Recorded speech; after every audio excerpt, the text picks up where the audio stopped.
Pinayani nga manuan ko dahil nga sa rayuma ni Bebo. Diyos ko, sa pangalawang araw namin dito sa Hong Kong, hindi na namin siya nakasaman lumibot. Yung anak shoota, may kisabeya pa talaga bitis. Kung kahapon nga ay 8 kaming nagtutour, ngayon 7 na lang kami dahil yung isa umiika na. Ang tour nga namin ngayon ang itinerary na ginawa ko, sasakay nga sana kami sa Big Bus. Yun nga yung may second floor na bus na nakikita nyo kadalasan. Andito ba nga lang kami sa bus, buo na ang araw ko dahil dito sa batang nakikipagtitigan sa akin, biglang ngingiti. Pag ganito talaga, yung mga bata na nakikita ko, talaga naman nakakamotivate mag-anak. Mga hapon na nga lumabas kami, papunta nga dito sa Ngongpin dahil dito rin yung terminal kung saan nga kami sasakay ng bus. Kakaiba nga ang lamig dito sa Hong Kong ngayon na talaga naman parang nasa Japan din kami. 4:30 nga ng hapon yung binook ko nga na bus dahil nga gusto namin maabutan yung sunset sana. Saktong-saktong dumating naman kami dito. Sakto din na nakakiyat na nga kami dito sa bus na sasakyan namin. First time ko nga itong nasubukan sa lahat ng bansa na pinuntahan namin at in fairness, very relaxing dahil malamig ang simoy ng hangin, masakit lang talaga sa bulsa.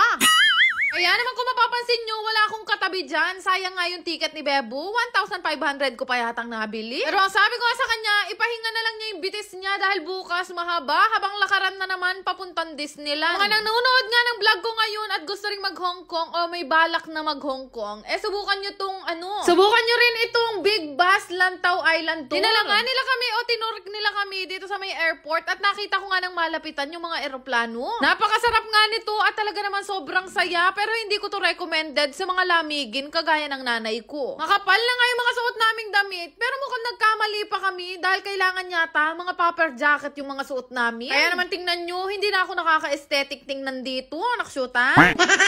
Grabe, sobrang tagal namin dito sa Hong Kong, guys. Mag-i-stay kami dito ng 9 days, kaya walang makakapamasko sa amin. Kala ko nga, guys, tatagal yung tour namin na mga 1 o 2 oras. Ay, Diyos ko, 30 minutes lang, wag nyo na pala tong subukan. At kabira, dinurot niya lang kami sa may airport. Wala man kami iba nakita, kundi bato-bato at saka dagat. Lahat nga sa amin ay nakakaramdam na agad ng pagod dahil, Diyos ko, ilang araw na kaya kami palakad-lakad dito sa Hong Kong. Pero wala akong masasabi sa way of transportation. Ay, transportation, mulala. Wini-wish ko na maging ganito rin kaganda o kaayos yung mga tren natin sa Pilipinas. Very convenient sa lahat, madaling puntahan, madaling intindihin. Pagkatapos nga naming mag-tour, nag-decide nga kami na magpunta na nga dito sa may Mongkok. Maraming bumubulong sa akin, guys, na maganda daw dito sa Mongkok. At in fairness, nung pagdating namin dito, para siyang Shibuya pero yung lagay na to, parang Baliwag, Bulacan na.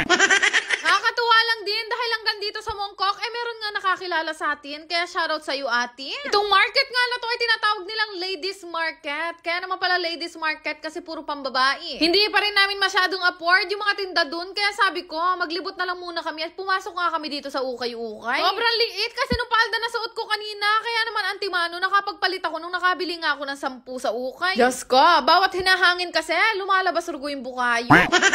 Kaya naman buti na lang nakabili ako ng palda na mahaba. Ngayon naman, Diyos ko, sumobra sa haba. After nga noon, nag-Google Map lang ako at nakarating nga kami dito sa may Jollibee, Mongkok. Bida talaga ang saya dahil ngayon lang kami makakakain ng lasang Pilipino. Ilang araw din kami nangangapa sa mga pagkain dito sa Hong Kong dahil meron nga silang sauce na hindi mo talaga magugustuhan. Lasang juicy kulong.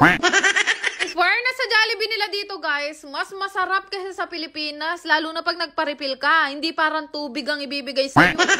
Pilipino din yung mga nagtatrabaho dito kaya hindi madaling umorder. Pero kung umabot ka hanggang dito, sige, bibigyan kita ng pamasko, taga saan ka at anong oras mo itong napanood. Nakshuta!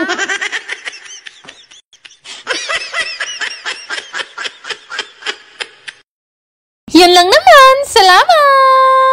Bago ang lahat, gusto ko lang i-share sa inyo itong pinaglilibangan kong laro na Diamond Game. Paalala lang, ito ay libangan lamang ng matatanda at mahigpit na ipinagbabawal sa mga bata. Ilalagay ko na lang din sa comment section kung saan nga kayo pwede mag-register. Hindi ito parang mga ordinaryong laro lang dahil ang kaibahan nga dito, pera nga ang mapapanalunan nyo. Marami kayong mga laro na pwede nyo pagpilian dito kagaya nga nitong nilalaro ko. Ito nga yung Super Ace. Pagalingan lang talaga ang labanan dito kagaya nga nito pa 10 lang ang taya ko. Minsan pumuputok siya ng 500. Madali lang tong laruin pero gaya nga ng ibang laro, syempre may nananalo at meron ding natatalo. Pero ngayong araw mukhang magbibigay ako ng malaking ayuda dahil malaki din ang napanalunan ko. Kaya sa mga magre-register, nasa comment section lang ang link. Yan lang naman! Salamat!